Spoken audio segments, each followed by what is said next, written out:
And so it still sticks with me, like, how do I manifest that kind of an honor in day-to-day life? How do I win the day as someone who's like an acclaimed person working to save humanity? Well, talking with other people, sharing a message, hopefully touching, moving, and inspiring others to be fulfilled and do more than they might have done. And you might think, well, what's this? This picture, it's, for me, I wanted to bring up time. It's a scoreboard of a football game. See if I can use this. Time is up. The score, this is my school. We won the game. Not only did we win the game, it was our third try on the Bears field in Wyandotte to win a playoff game. We went from 0-81 to playoff contenders, playoff participants, by winning one day after the other, one day after the other, one day after the other. And we're in this nip and tuck game, and we're scrapping and fighting, and we win. And we become regional champions 2 years ago.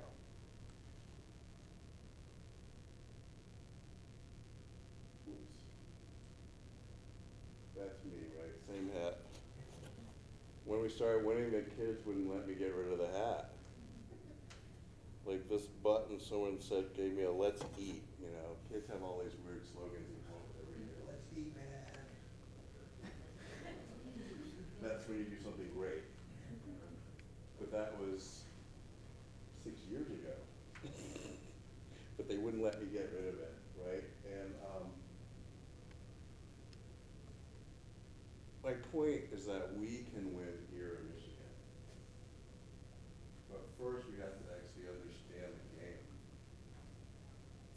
and what it takes to win. Like, what's the conditions? What conditions are we under, right? I'm going to skip past this a little bit because everyone said they understood it pretty much. We're really looking at a situation where the natural environment is suffering due to human activity in many ways. It's pretty much that simple. And arguably, we would all benefit from doing things differently, but we need to know what to do. What are some concrete examples? So this slide is from our work in Detroit. This past 2018 year, we worked with the City of Detroit's Office of Sustainability on a whole year of citywide engagement to coalesce around what's the vision of the citizens on how to have the city that we want. So these are the main themes that we came up with. And I don't spend a lot of time in Muskegon so far, but I would imagine these themes probably resonate for you. Am I right? Would these be important things to accomplish here? Would you say you've already won? No need, we're done? We're not done. Okay.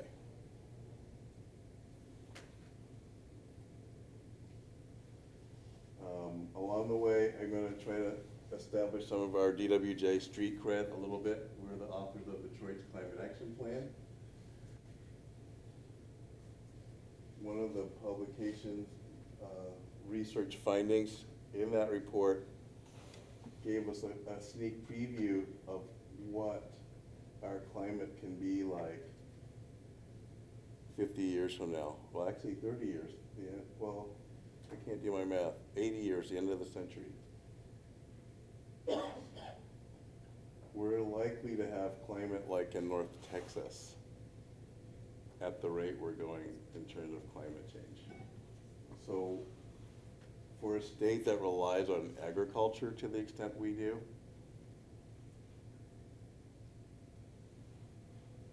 you think we're going to have a lot of peaches, cherries, and all that stuff growing down here? No.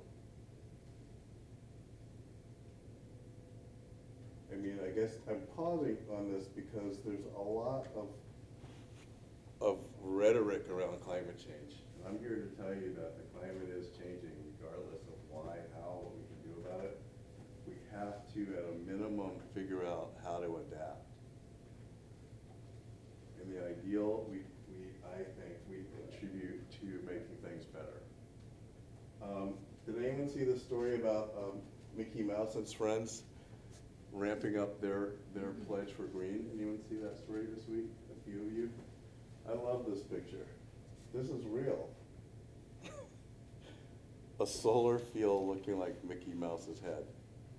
You gotta love it. I mean, a little levity, a great design, but more important, something like 50 megawatts of power. I read that they're pledging to put in place something equivalent to removing 9,300 cars from the road in terms of the air pollution impact. So let's skip ahead a little bit. There's a handout, the Principles of Environmental Justice. I want to get serious for a minute, and then I'm going to accelerate because you have it there in front of you. I put in yellow the ones that we have slides for. I'm not going to talk about them all, and probably won't talk about all the ones highlighted. But what I want to feature, for those of you who are aware of the theme of environmental justice, but you may not know that this slate of principles has been out there since 1991, that all of us in the movement use as our guideposts for what are we aspiring to? What does victory look like in our work? There are different elements and themes. And so for a group like this, right off the bat, the very first principle is about sustainability. So anyone who thought that maybe sustainability and environmental justice didn't quite match up in some way, their evidence would say, yes, they do. The very first principle. May I borrow your copy there, Mr. Hood? Just a second. Environmental justice affirms the sacredness of Mother Earth, ecological unity, and interdependence of all species. It's that interdependentness that we were talking about in the slide about sustainability. Policies have to be fair. When I entered the environmental movement in 1989, the first thing I realized was a broad awakening was how many laws there are that govern our air, our water, our food, our land, etc. And soon thereafter, I started learning about the imbalance of the impact of the toxins and who was being made sick in our society in disproportionate ways to other people. And that's people of color. Not poor people more, people who look like me more, people who are Native American more, people who are Latino more. And the more research and sociology studies that have occurred since then, they're very consistent. The reason that poverty tends to track with it is not because poverty is leading, it's race is the leading variable. And it's just another window on who's doing the economic separation of benefits. So in Michigan, not too long ago, we had a disruption in our democracy with an emergency manager law that put emergency managers in many of our cities. I believe all of those cities, except maybe one, are majority black cities. So one lens to put on that is that our majority black cities lost their democracy whatsoever. So this was totally against the premise of having self-determination. And has anyone not heard of the Flint water crisis? Okay. How many people are aware of how closely connected the crisis is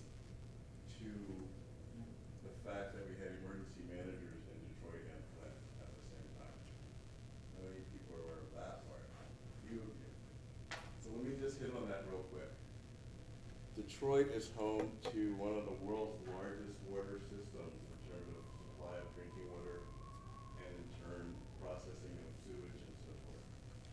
70-some municipalities are all tied into that system. And so when the financial manager came to Detroit and started looking at ways to generate money and deal with the finances, they made some choices around water shutoffs and trying to ramp up the pressure on collecting bills. When the manager in Flint became active and started looking there at the finances, he's like, well, we're paying too much for our water, we should separate from this other system, et cetera, et cetera. And those collective choices set in motion a chain of events that we've all heard about. The part of the story, though, that's relevant, I think, everywhere in the country, we're hearing the conversation about roads right now as infrastructure and the bridges and everything. And we have to know that there's comparable conditions underground with our water supply and other types of infrastructure. We have to know, we have to face it sooner than later. And we want to face it in a way that everyone can participate in the decisions. That's how equity and these principles of environmental justice would look in real time if we're winning the day on that. We have a broad representation of people like we have today, of all kind of backgrounds and experience, gender, race, and so forth, putting our heads together to solve these massive problems, not concentrating decision-making into one person. We have to spread it out. I spoke to climate already, so it's noteworthy that my colleagues in 1991 were already speaking to climate as part of the environmental justice challenge. Education.